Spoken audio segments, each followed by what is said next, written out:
Have you ever pondered the intersection of frugality and community building? Well, it's a fascinating crossroad that weaves the thread of economic wisdom into the fabric of communal solidarity. Picture this: a world where every item no longer needed finds a new home, where shared gardens bloom, and where potluck dinners are a neighborhood norm. Imagine a place where skills are not only learned but shared, where tools are borrowed instead of bought, and where transportation becomes a shared journey. Envision a community where bulk buying becomes a group activity, where neighborly support systems are as common as morning coffee, and where the idea of repair over replacement isn't just a mantra, but a way of life. And finally, think about a local economy where goods and services are bartered, reducing the need for money-based transactions. These are not utopian dreams, but 10 tangible ways that frugality can lead to community building. Stay tuned as we delve into these 10 fascinating methods of community building through frugality. Picture this: a community-wide swap meet where your old books find a new home. Imagine a Saturday afternoon where your neighbors gather, carrying items they no longer need. Everyone's excited because it's stuff swapping day. You see everything from clothes to books to household items all waiting for a new home. This isn't just about decluttering or saving money. It's about reducing the need to purchase new items, thereby promoting sustainability. But the magic of stuff swapping isn't just about the things. It's also about the stories. Each item carries a tale, a memory, and when you swap, you're not just exchanging goods, you're sharing experiences. You're learning about your neighbors, making connections, and building relationships that go beyond the transaction. Now let's take a stroll down the street to our community garden. You might think it's just a patch of green, but it's so much more. It's a place where residents work together, hands in the soil, growing their own food. It's an outdoor classroom where knowledge about planting, nurturing, and harvesting is passed down from seasoned gardeners to eager novices. The community garden isn't just about saving money, though, that's a definite perk. It's about fostering a sense of community. It's about sharing the fruits of your labor and the joy of a successful harvest. It's about learning from one another and working together towards a common goal. The garden also serves as a gentle reminder of our connection to the earth. It teaches us about the cycles of life and the rewards of patience and perseverance. It's a place where children learn where food comes from, and adults rediscover the simple pleasures of nature. So when we talk about stuff swapping and community gardens, we're not just talking about frugality. We're talking about community building, about connections, and about sustainability. We're talking about creating a culture of sharing and caring for each other and our planet.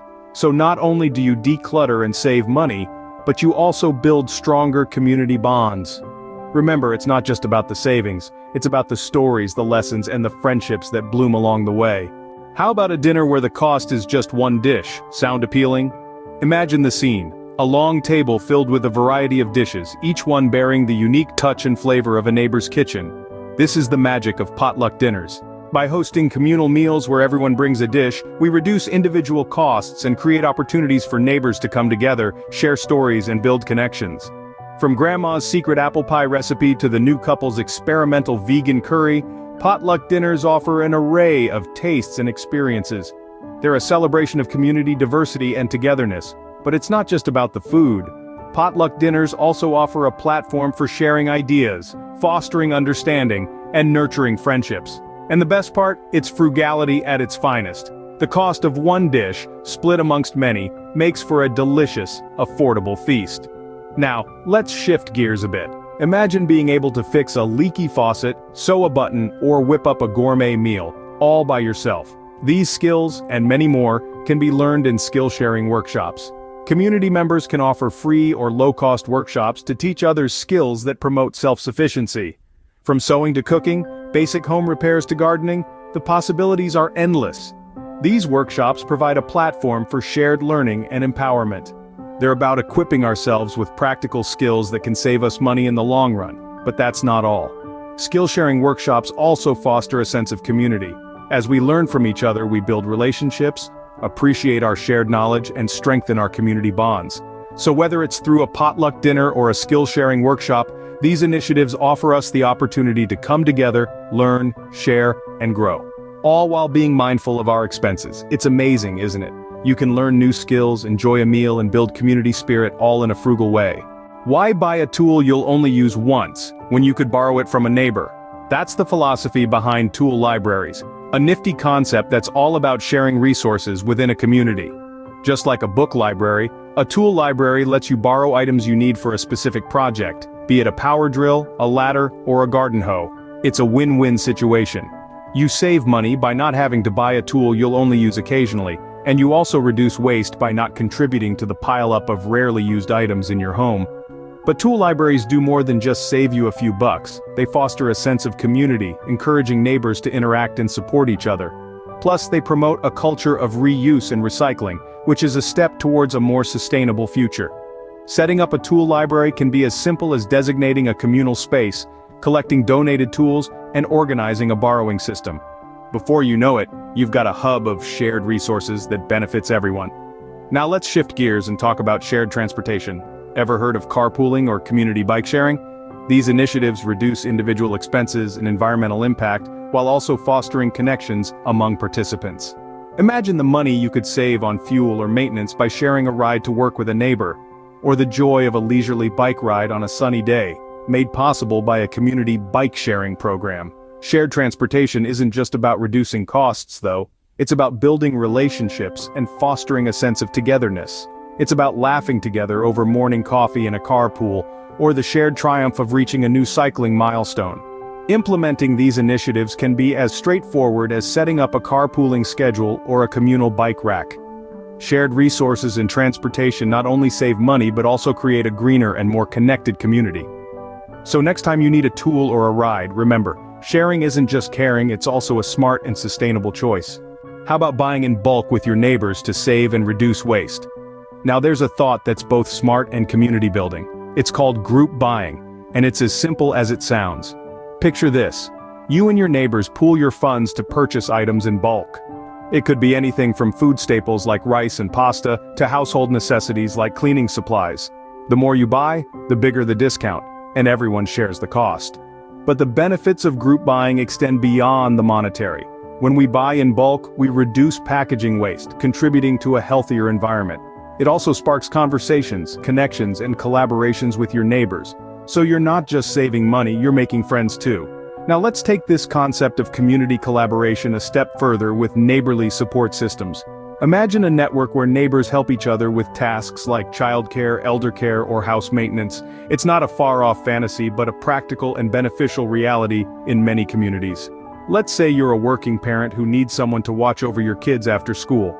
Instead of hiring a babysitter, why not arrange a neighborhood childcare system where parents take turns looking after the kids? Or maybe there's an elderly neighbor who needs help with house maintenance. Why not form a group where everyone lends a hand? These support systems not only spread the workload but also strengthen bonds among neighbors. As you help each other out, you get to know each other better. You learn about each other's strengths, interests, and values, forming connections that are deeper and more meaningful.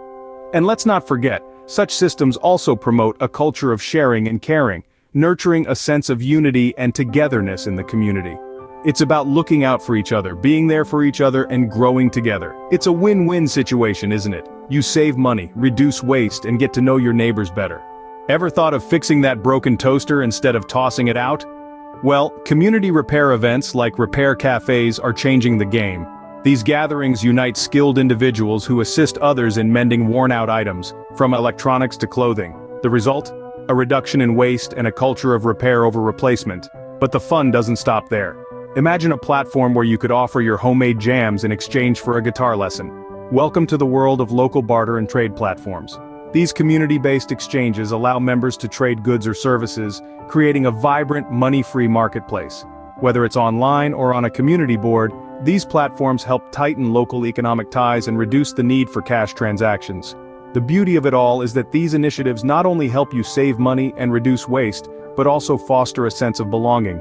Not only do you save money and reduce waste, but you also strengthen your local economy and community. So, who knew being frugal could lead to such a thriving, connected community? It's not just about counting every penny, it's about making those pennies work harder and smarter. From stuff swapping to community gardens, potluck dinners to skill-sharing workshops, we've seen how frugality can breathe life into a community, fostering connections and shared resources. Tool libraries, shared transport, group buying. These aren't just cost-saving measures, they're ways to strengthen bonds and reduce our environmental impact. neighborly support systems, community repair events, local barter and trade platforms. These initiatives promote a culture of mutual aid and shared prosperity. The beauty of frugality is that it doesn't just save us money, it enriches our lives and our communities in meaningful ways. Next time you think about being frugal, remember it's not just about saving pennies, it's about enriching your community. And hey, if you've enjoyed this frugal journey, don't forget to hit that like button and subscribe for more. Remember, it's absolutely free, just like a good neighborly barter, right?